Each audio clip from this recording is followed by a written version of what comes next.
Look, absent-mindedness is a real thing. I mean, we've all misplaced our keys or laid down our phone and forgot where we put it. But how do you lose the bones of Leonardo da Vinci, forget where you put Alexander the Great, or keep no record of Caligula's whereabouts? Well, it happens apparently. Alexander the Great didn't do things halfway. So when he died at just 32 in 323 BC, his funeral had to be epic. Since he died in Babylon, far from his home in Macedon, his body was mummified and displayed in a golden sarcophagus for a couple of years before being escorted home in a massive funeral procession. Or that was the plan until his friend Ptolemy hijacked the procession and carted the body to Egypt. Once they got there, it's believed that Alexander was entombed in Memphis in a borrowed mausoleum. Alexander's successor Perdiccas invaded Egypt in an attempt to reclaim the body, but was defeated. Meanwhile, Ptolemy prepared at least one elaborate tomb for his old friend in Alexandria. Called the Soma, it sat at a major crossroads, and many Roman emperors came to pay homage to Alexander there. But the tomb was repeatedly robbed. Even Cleopatra made off with some of the gold after the sarcophagus was melted down. Not to mention an earthquake, a tsunami, a couple of battles, and a riot or two that may have destroyed the tomb completely. Or maybe people just forgot where it was. Is it there in Alexandria? Does it still exist? I suppose that's the million-dollar question.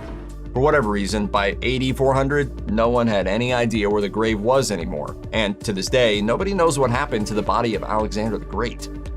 Leonardo da Vinci was the quintessential Renaissance man, gifted at everything from art to engineering to architecture. Leonardo was a rock star who even had kings and queens begging him to visit them, which suited him just fine. Da Vinci hit the road, which is why even though Leonardo is Italian, he died in France in 1519. King Francis I may even have been with him at the end. According to Leonardo's wishes, he was buried in the chapel at the nearby Château d'Amboise. During the French Revolution, and again during the Napoleonic years, the church at Amboise was demolished, and the bones of many people buried there were dug up and scattered. In 1863, some of those bones were reburied at the nearby chapel of Saint-Aubert under Da Vinci's name. There's no actual proof those bones were actually his, but hey, you can visit the chapel and see the marble tomb bearing Leonardo's name. There's a disclaimer plaque nearby letting visitors know that the bones inside the grave are presumed to be the artist's, but, well, who really knows? And as of 2025, there's actually a project underway to find and DNA test relatives of Leonardo in order to identify the bones once and for all. The plan is to isolate Leonardo's DNA from his paintings, a lock of hair, and the bones, then trace his family tree,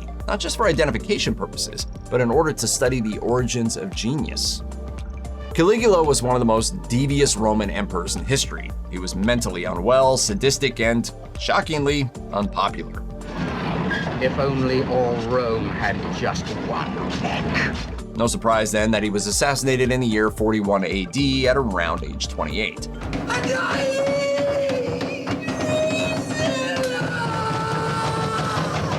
So what does one do with the dead body of an evil emperor? According to one ancient source, Caligula's corpse was partially burned, then buried in a shallow grave. Eventually, his exiled sisters were allowed to return to Rome, at which point they dug him up and had him properly cremated. There are stories, but no proof, that his ashes were then interred in the mausoleum of Augustus, a family relative. But in 2011, Italian police announced they'd accidentally discovered Caligula's final resting place. They'd arrested a thief caught with an ancient Roman statue of a man carved out of rare marble. They concluded it must be Caligula because he was wearing caligae, the sandals he was nicknamed after, which is weird in itself, but whatever. The tomb from which the statue was stolen was near one of the emperor's country homes. This may have been enough evidence for the police, but historians mostly rolled their eyes. Well, Roman is going to spring for a nice tomb and a fancy statue to honor that jerk. So for now anyway, Caligula's remains remain missing. Celtic warrior queen Boudica ruled over the Iceni, a tribe in what is now England during the Roman occupation. In 60 AD, she led a revolt against the occupying forces. These leeches have gorged on our blood long enough. Tonight, they will choke on it! Unfortunately, the rebellion failed and she died soon after. The ancient historian Cassius Dio wrote that she was given an expensive burial by her people, which implies that she was entombed somewhere, and given her status as a spiritual heroine of Britain, it makes sense that her grave would have been culturally important. And yet, no information about the grave's location has survived to modern times. Maybe Cassius Dio got it wrong? Some historians think that an elaborate funeral would have been unlikely considering the customs of her tribe, but that hasn't stopped people from guessing. A few of the possible locations historians have mentioned, though with very little real evidence, are under Stonehenge, in Birmingham, in Gloucestershire, or in Norfolk. London is another possibility. although no one can agree on where in the city her grave could be, with guesses ranging from underneath King's Cross Station to Hampstead Heath to Peckham Rye. In other words, nobody's got a clue. Tecumseh was a Native American Shawnee chief who fought U.S. westward expansion during the early 19th century by leading violent, often deadly raids against the settlers. His goal? Create a pan-Indian nation west of the Appalachians. In order to preserve native lands, he sided with the British during the War of 1812. And that turned out to be a terrible decision. Tecumseh was killed at the Battle of the Thames, changing the course of Native American history. American soldiers mutilated Tecumseh's corpse, but what happened to the body next is debatable. Tecumseh's remains were said to be buried within a few miles of the battlefield. The stories include various markers, like a certain number of specific trees over or next to the grave, sometimes carved with a sign like an image of a turtle or the number of men that Tecumseh killed. But if you want to visit Tecumseh's grave, you can't. Or at least a grave some say contains his body. In 1840, a man claimed to have dug up Tecumseh's remains from the battlefield, and those bones are now in a cairn on Walpole Island. One caveat: there's absolutely no proof that the remains are those of Tecumseh. In fact, it wasn't even a single body the man dug up, but bones from several graves on the battlefield.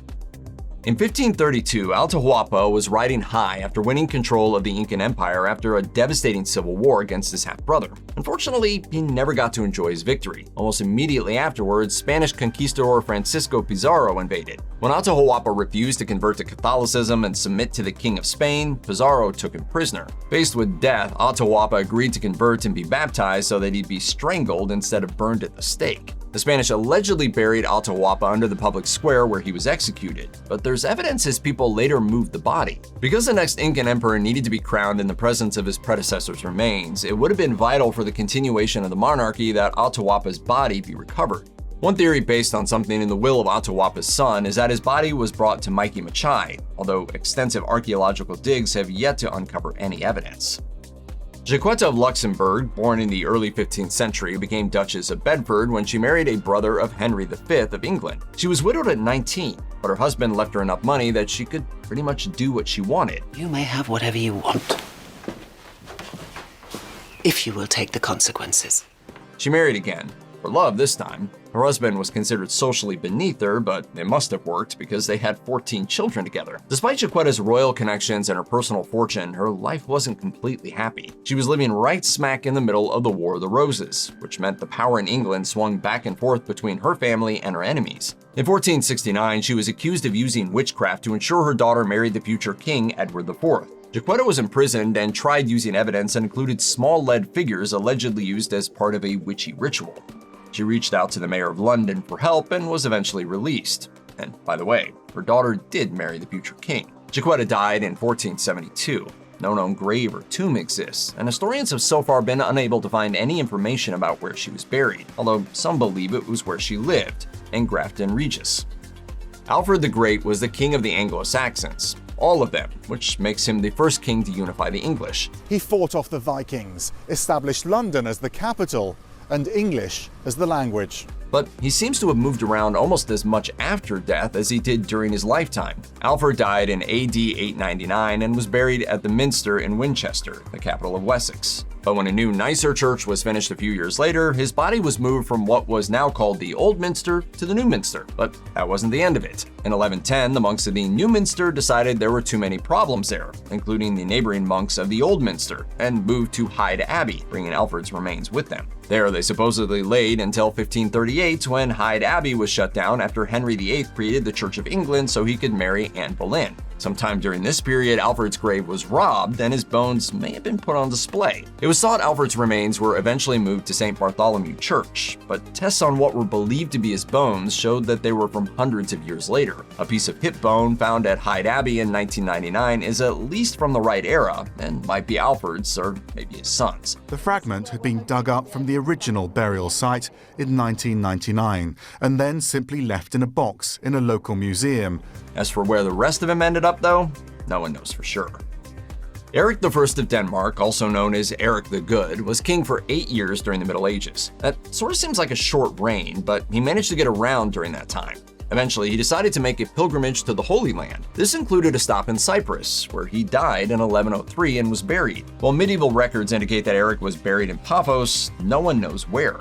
No one. Still, a memorial was erected in 2002, and in 2008, a street in Paphos was named in his honor. According to Cyprus Mail, Danish Education Minister Bertel Harder said, "Whether we find Eric's remnants or not, there is no doubt that he died here, and this shows that the good relations between our two countries started 900 years ago. But if Cyprus really cared, they might have written down where they put the king. I'm just saying."